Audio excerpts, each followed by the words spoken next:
descubrí que mi esposo tenía planeada una boda con su amante en otra ciudad, y fui personalmente a terminar con todo. Pero lo que hice allá va a sorprenderte. En ese momento, yo aún no sabía.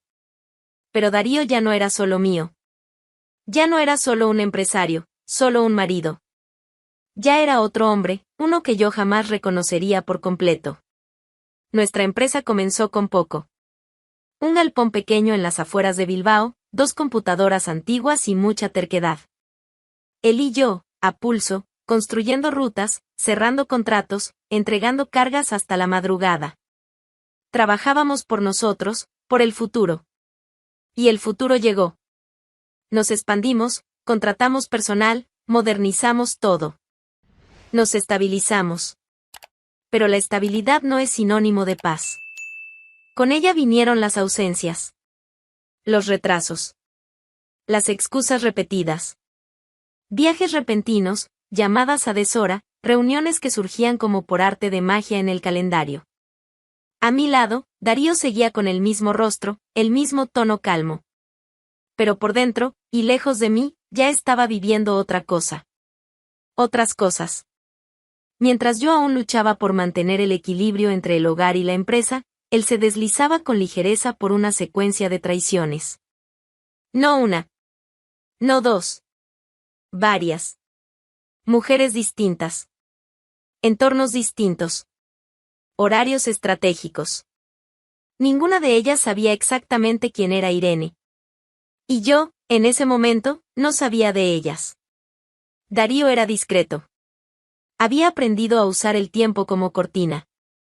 Los viajes de trabajo que justificaba con nombres de clientes inexistentes servían, en realidad, como coartadas para encuentros planificados con precisión. Usaba hoteles fuera de las zonas comerciales, evitaba repetir lugares, cambiaba los coches de la flota para no llamar la atención. Todo calculado. Todo hecho para que nada se escapara. Una de las mujeres era empleada de una empresa socia, joven, soltera, del tipo que encontraba gracia en hombres demasiado ocupados. Otra, una enfermera que conoció durante un viaje para atender un falso dolor lumbar. También había una instructora de autoescuela de Miranda de Ebro, con quien se veía a la hora del almuerzo. Ninguna de esas relaciones duraba lo suficiente como para echar raíces. Él no buscaba amor. Buscaba novedad. La sensación de que aún podía elegir. Y elegía. Mientras tanto, yo hacía mi parte.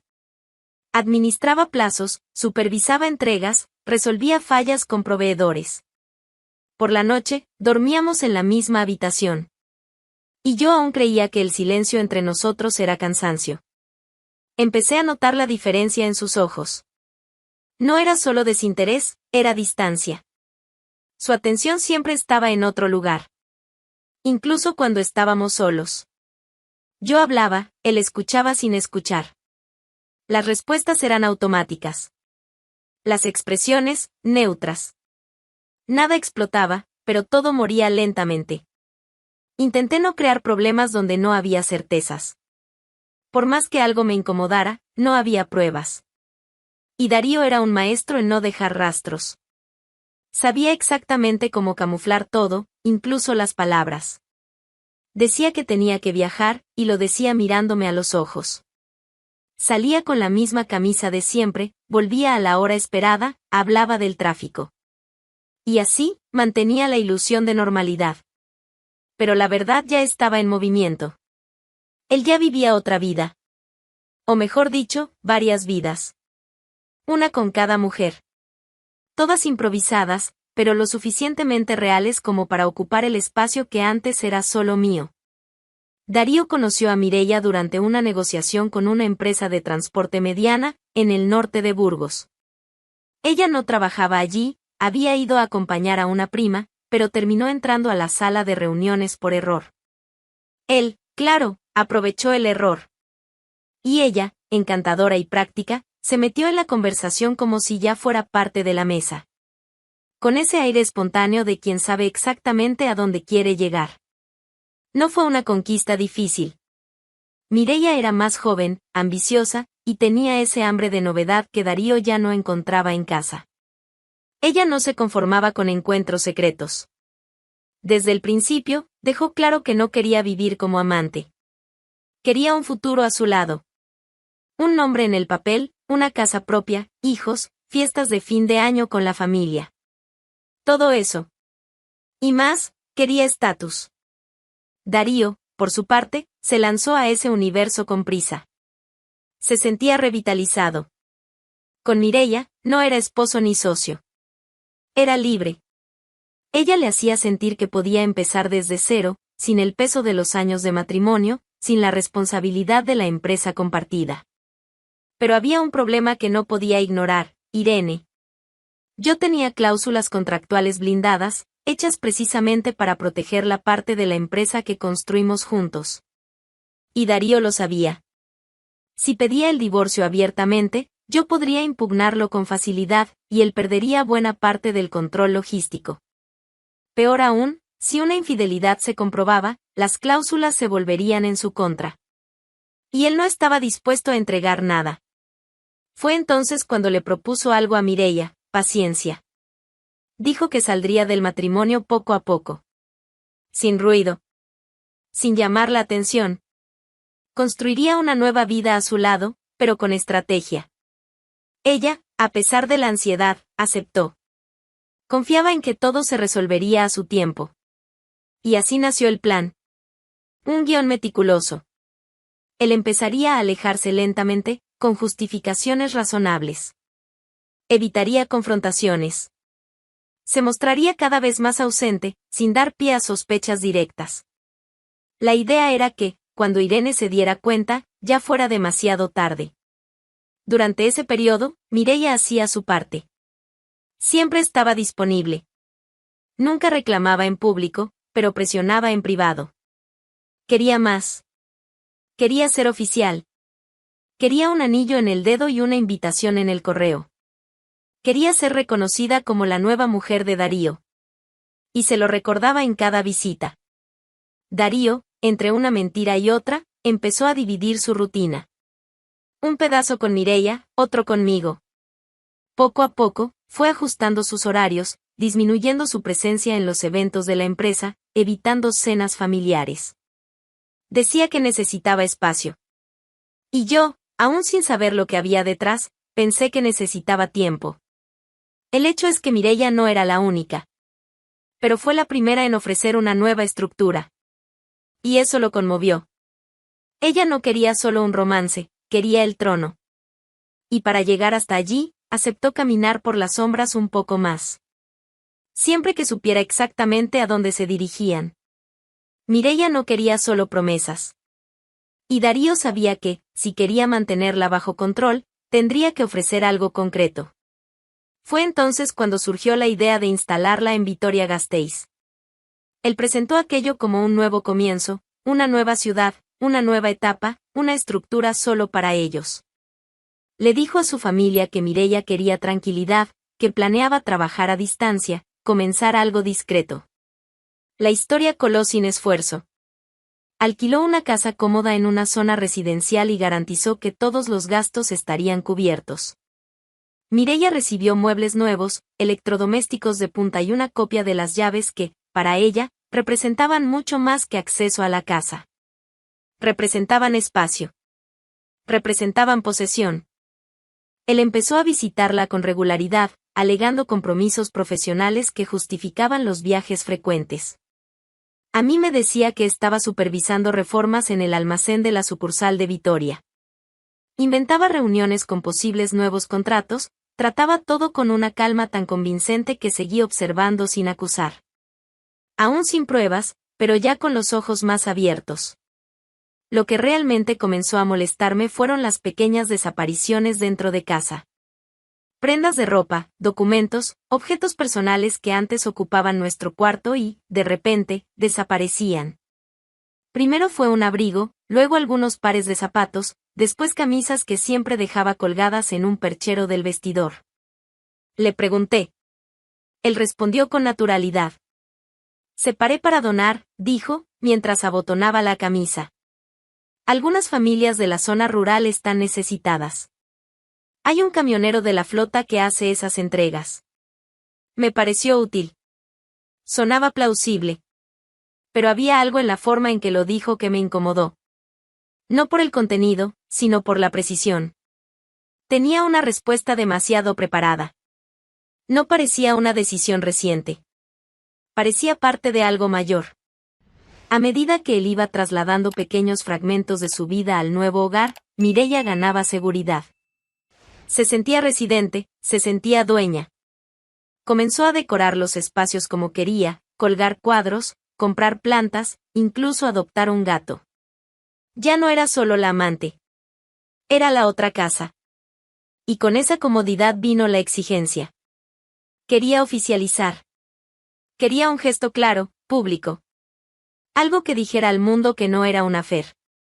Que era una unión. Quiero casarme, le dijo sin rodeos. Ya no quiero esperar.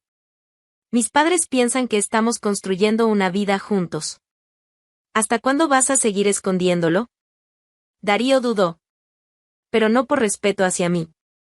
Dudó por miedo a ser descubierto antes del momento adecuado. Aún necesitaba ganar tiempo. Aún necesitaba asegurarse de no perder nada en el proceso. Aún así, cedió.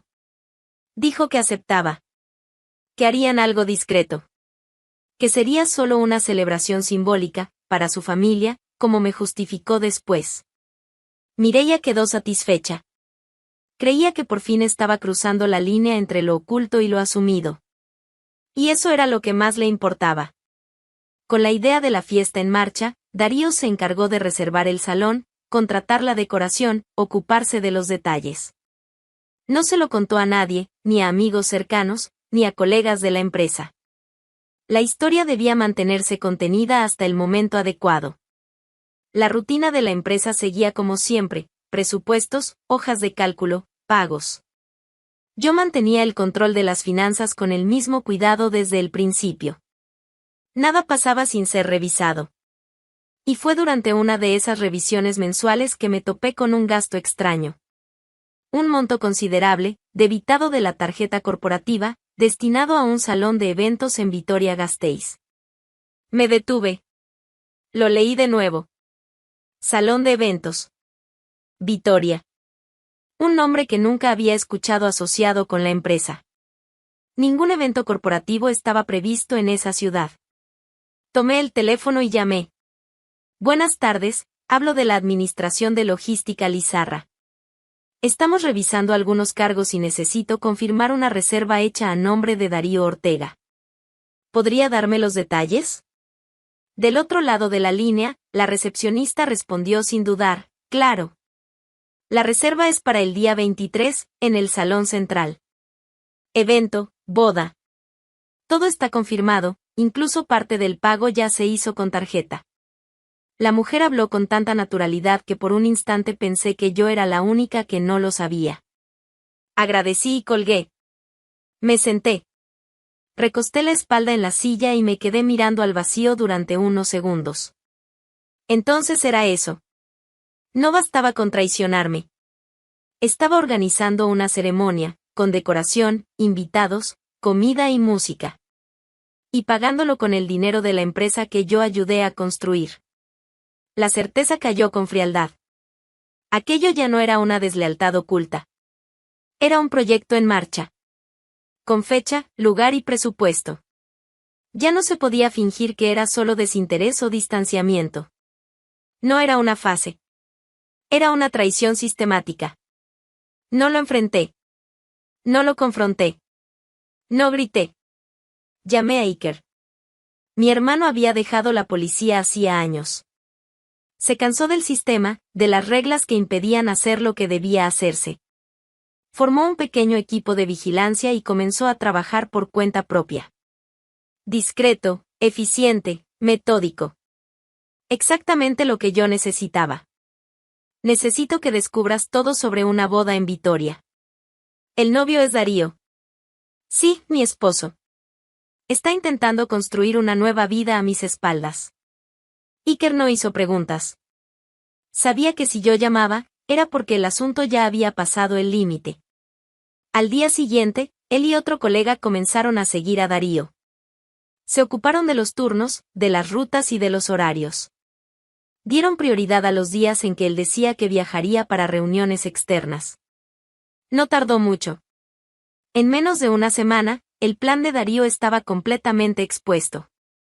Iker siguió 2 visitas al salón. Lo vio entrar con Mireia, entregar papeles, conversar con el equipo de decoración. Tomó imágenes, grabó audios, anotó las matrículas de los coches de los involucrados. La boda estaba marcada para dentro de 15 días. «¿Él va en serio con esto?», me dijo Iker. «La mujer, la casa en Vitoria, ahora la ceremonia. ¿Quieres que lo confronte?». «No», respondí. «Él quiere un espectáculo. Entonces lo tendrá.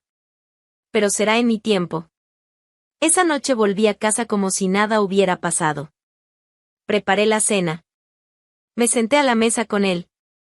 Escuché la excusa habitual sobre una reunión en Logroño que no terminó bien.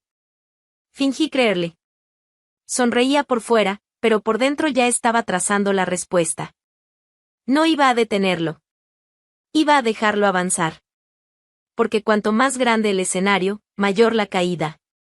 Y Darío merecía público completo. Desde el momento en que tuve certeza, dejé de actuar como esposa. Empecé a comportarme como una sombra. Darío aún creía tener el control de la narrativa. No sabía que a cada paso que daba hacia el altar, yo caminaba a su lado, invisible, pero presente. Durante los días previos a la ceremonia, mantuve la rutina en casa exactamente como antes. Cociné, comenté sobre el clima, pregunté por las supuestas reuniones. Él seguía mintiendo como si fuera un talento nato. Y yo escuchaba, atenta, memorizando cada detalle. Porque en su teatro, yo estaba asumiendo el papel de la audiencia silenciosa.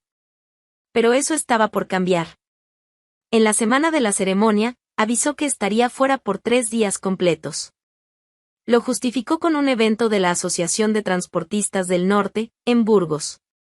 Ni siquiera se molestó en inventar un nombre creíble para la ocasión. Simplemente entregó la información como si fuera irrelevante.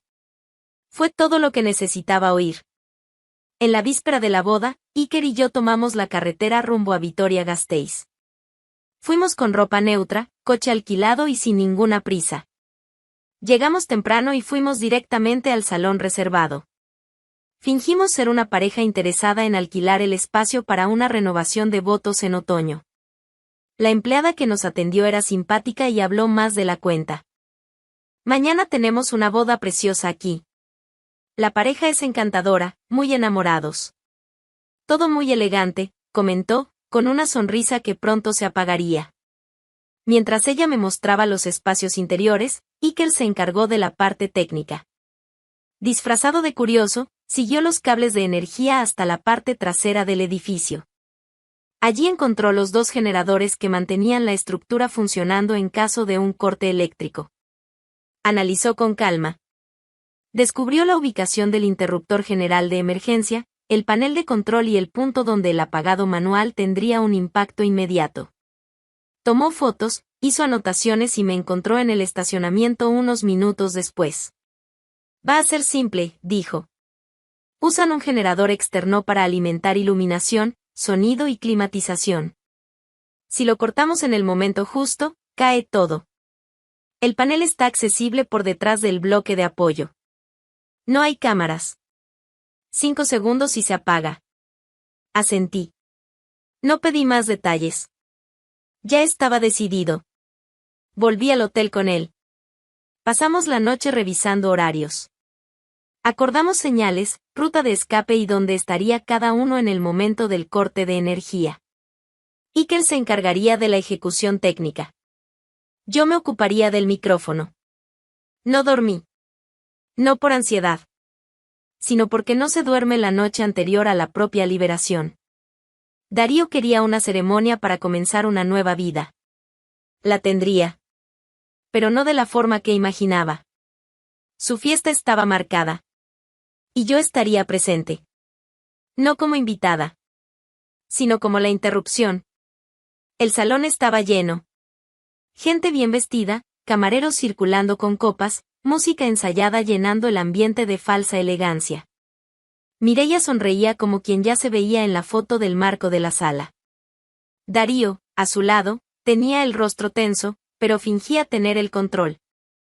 Los dos estaban listos para representar una boda que solo existía en sus cabezas. Afuera, Iker estaba preparado. Posicionado detrás del bloque técnico, en el punto ciego que habíamos marcado en la visita anterior. Yo, del otro lado, lo observaba todo a distancia, camuflada entre un equipo de montaje que salía por la puerta lateral. El megáfono estaba en mi mano. Encendido. Listo. Solo esperando la señal. Cuando la música de entrada sonó y todos los invitados dirigieron la mirada hacia el altar improvisado, Iker cortó la energía. Todo se apagó. Iluminación, sonido, las sonrisas automáticas, todo. La fiesta se sumió en una oscuridad total, seguida de murmullos confusos y pasos desorientados. En medio del alboroto, las voces comenzaron a alzarse, intentando entender qué había pasado. Un camarero dejó caer su bandeja. Mireia se giraba de un lado a otro, buscando a Darío. Su madre intentaba calmar a los invitados, diciendo que era solo una falla temporal. Nadie sabía que la falla era permanente. Caminé hasta el centro del salón en la oscuridad y levanté el megáfono. Un solo punto de luz de emergencia iluminaba el techo. Suficiente. Presioné el botón y mi voz cortó el silencio. Atención, señores invitados. La interrupción no fue por falta de energía, fue por falta de vergüenza. Varios rostros se giraron hacia el origen de la voz. Algunos rieron nerviosos, otros intentaron fingir que no entendían. Antes de continuar con el teatrillo del amor verdadero, quisiera informarles que el novio, Darío Ortega, ya está casado. Conmigo. Irene. La mujer que financió la mitad de esta payasada, incluido el buffet, porque él tuvo la audacia de pagar con la tarjeta de la empresa. Alguien al fondo soltó un no puede ser. Una de las primas de Mireia se llevó la mano a la boca. Darío estaba paralizado, pálido. Mireia negaba con la cabeza, incapaz de procesar lo que oía. ¿Para quién creyó que vivía un cuento de hadas? Sorpresa. El caballo blanco es alquilado, y el príncipe es un estafador. Mireia intentó salir del centro del salón, pero la falda ajustada del vestido dificultaba el movimiento. Algunos invitados sacaron sus celulares. Ya no había ambiente para fingir civilidad. Él les mintió a todos ustedes. Dijo que estaba libre, que iba a casarse con amor y dignidad. Olvidó mencionar que su esposa estaba en casa, cuidando de la empresa que él usó como caja fuerte para pagar flores, luces y caprichos para su amante. Miré directamente a Darío. Intentaba decir algo, pero ni su cuerpo obedecía.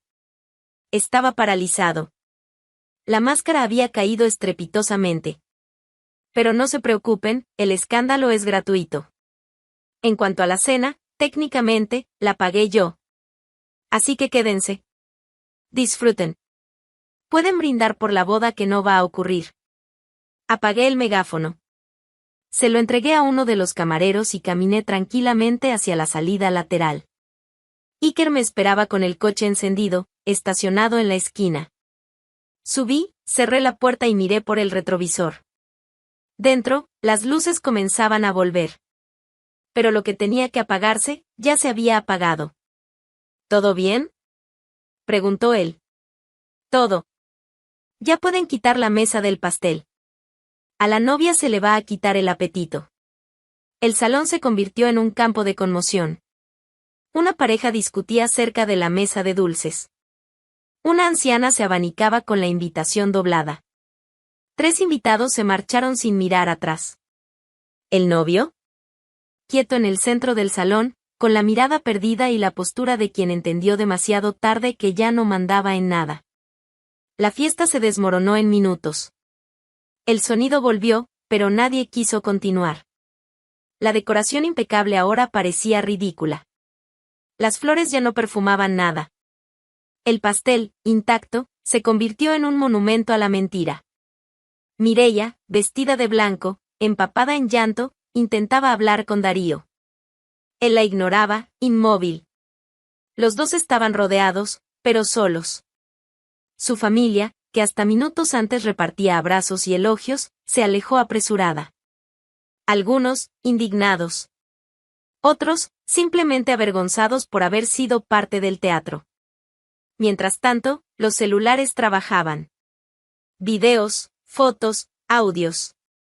En pocas horas, la historia recorría grupos de WhatsApp, redes sociales y, al día siguiente, páginas de periódicos locales.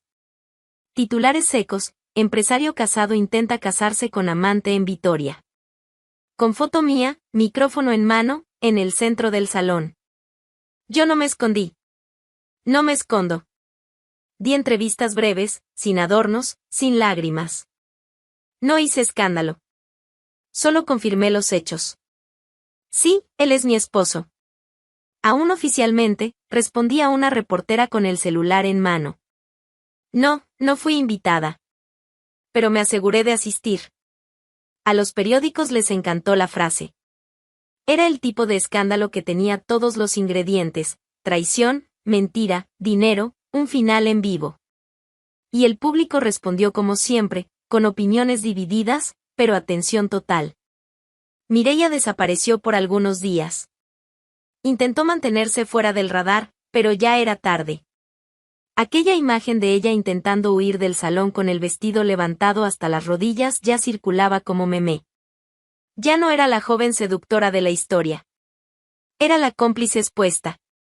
La novia por error. Darío intentó mantener la compostura al principio.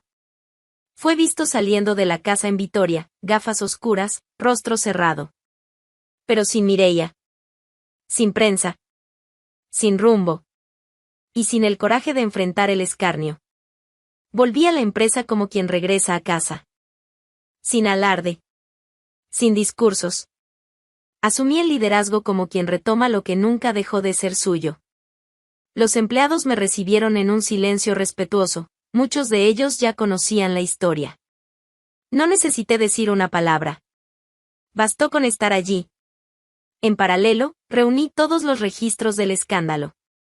Imágenes de la fiesta, los comprobantes de pagos con la tarjeta corporativa, los testimonios de empleados que notaron los movimientos sospechosos. Entregué el dossier a mi abogado e inicié el proceso de divorcio. Las cláusulas estaban de mi lado. Y esta vez, Darío no tenía cómo discutir. Ni moral ni legalmente. Algunos días después, apareció en la oficina, solo. Pidió hablar. Lo recibí en la sala de reuniones. Solo nosotros dos. Me equivoqué, dijo, en voz baja, con la mirada al suelo. No pensé que iba a terminar así. Claro que no pensaste, respondí, cruzando los brazos. Si lo hubieras sabido, habrías cambiado el buffet por un abogado. No respondió. Solo asintió, derrotado. Se levantó, abrió la puerta y se fue. Sin firmar nada en ese momento. Pero ya sabía que, pronto, no tendría opción. ¿Y yo?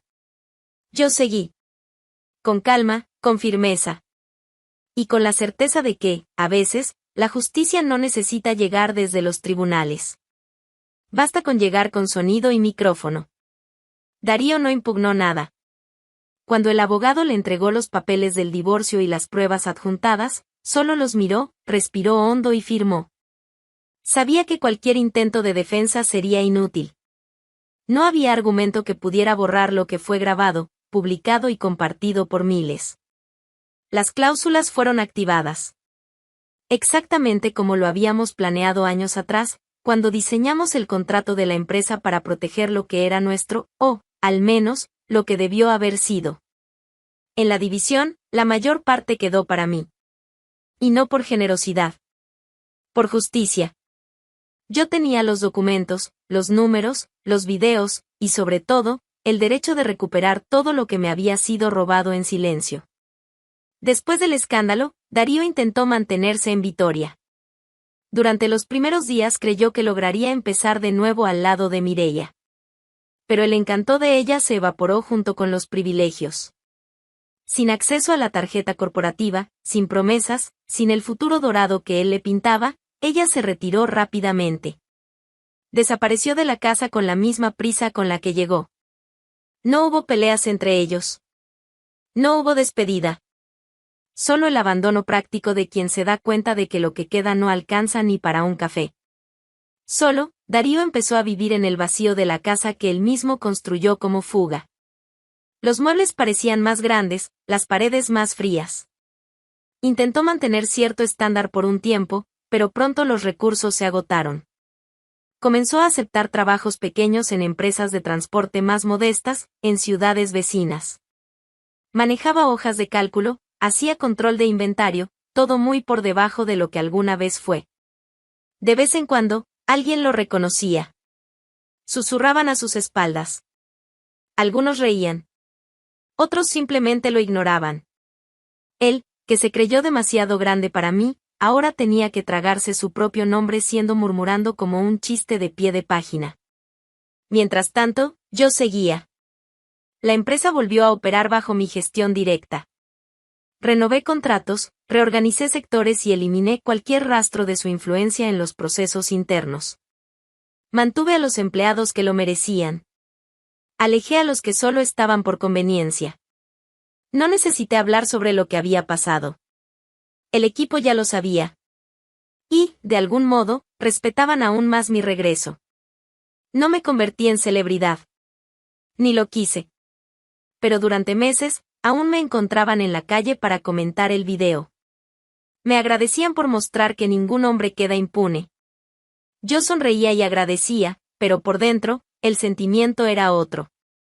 No era venganza. Era reparación. Tuve que reaprender muchas cosas. Incluso a vivir sin desconfiar de cada palabra que oía. Y, poco a poco, fui retomando mi ritmo. Sin prisa. Sin culpa. Mi vida no se volvió perfecta. Pero sí se volvió limpia. ¿Y él? Sigue por ahí. Intentando juntar lo que quedó. Nadie lo llama ya empresario. Nadie lo ve como ejemplo. Hoy, es solo una historia contada entre sonrisas torcidas y risas contenidas. Una advertencia viviente de que la mentira tiene patas cortas, y un megáfono muy potente. Irene asumió el control y desmontó la farsa en el punto más alto del espectáculo. Expuso todo con precisión, delante de todos, y se fue con la cabeza en alto. Ahora queremos saber, si fueras tú, ¿cuál habría sido tu reacción?